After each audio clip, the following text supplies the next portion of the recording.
সাতসৰী সামাজিক আৰু সাংস্কৃতিক উন্নয়ন সংস্থা মাজে মাজে সমাজৰ কাম কৰে আৰু ৰাইজ উপকৃত হ'লে দেখি সুখী হয় সেইটোৱে আজি আমি আহি শিপা মাটিৰ সন্ধানত আহি আমি দৰং পাইছোহি কাৰণ দৰঙৰ যি ঐতিহ্য যি 22টা কৃষ্টিৰে সমৃদ্ধ দৰঙত আজি নিজক ইয়াত সংপৃক্ত কৰিবলৈ পাই প্ৰথমে আমি সুখী হৈছোঁ তাৰপিছতে হ'ল আমি ভাবোঁ যে আমাৰ নতুন প্ৰজন্মৰ যদি শিপা বিচ্ছিন্ন হয় কেতিয়াবা তেতিয়াহ'লে এই নখোৱা উৎসৱৰ জৰিয়তে মানে আমাৰ পৰম্পৰাবিলাকৰ জৰিয়তে পৰম্পৰাবিলাকটো হ'ল আমাৰ পিতৃ মাতৃ আমাৰ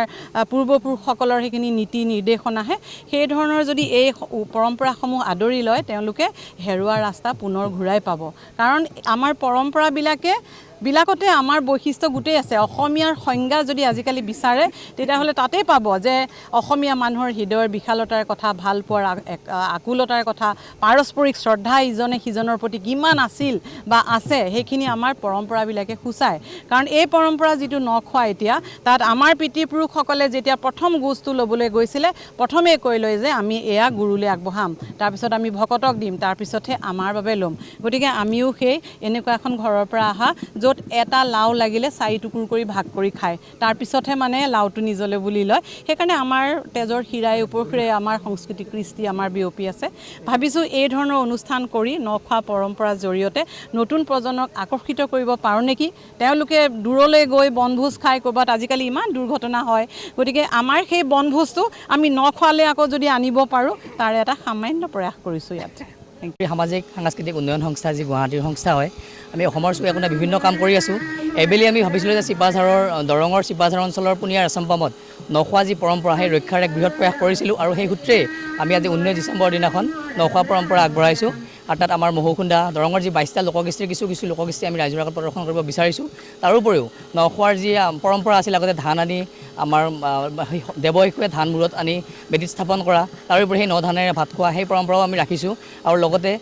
এখন প্ৰদৰ্শনী ব্যৱস্থা কৰিছোঁ যি প্ৰদৰ্শনীত আজিকালি আপোনালোকে জানেই যে ট্ৰেক্টৰৰ ব্যৱস্থা হৈছে ধান মাৰিব লাগিলে ট্ৰেক্টৰ কাটিব লাগিলে মেচিনৰ ব্যৱস্থা হৈছে কিন্তু তাৰ বিপৰীতে যি পুৰণি ব্যৱস্থাত আমাৰ নাঙল আছিলে যুঁৱলি আছিলে হাঁহৰ বাঁহ আছিল চেপা আছিলে ঠিক তেনেধৰণৰ আমি কিছু প্ৰদৰ্শনীও ব্যৱস্থা কৰিছোঁ আৰু আমাৰ যি শিপাৰ সন্ধানত আমি গৈ নখোৱাৰ পৰম্পৰা ৰক্ষা কৰাৰ এক বৃহৎ প্ৰয়াস কৰিছোঁ বুলি আমি ভাবোঁ আৰু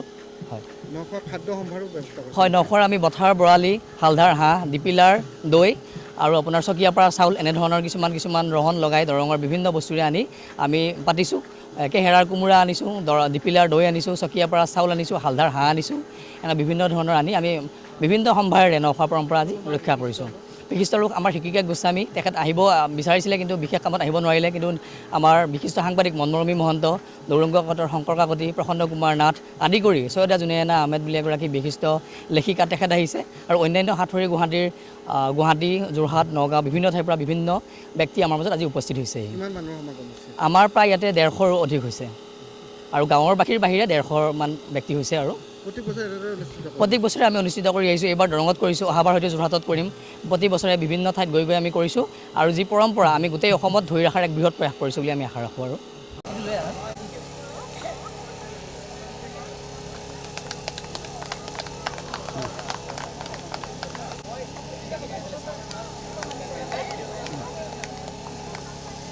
হ'ব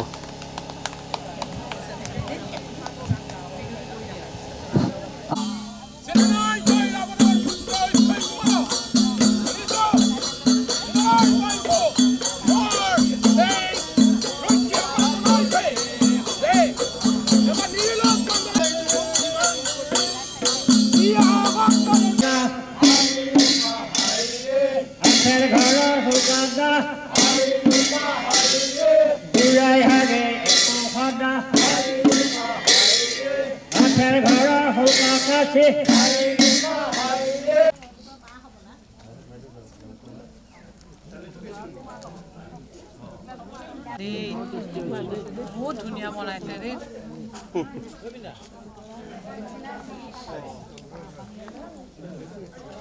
কল পচলা যে ইমান বঢ়িয়া হৈছে বৰ ভাল লাগিছে দেই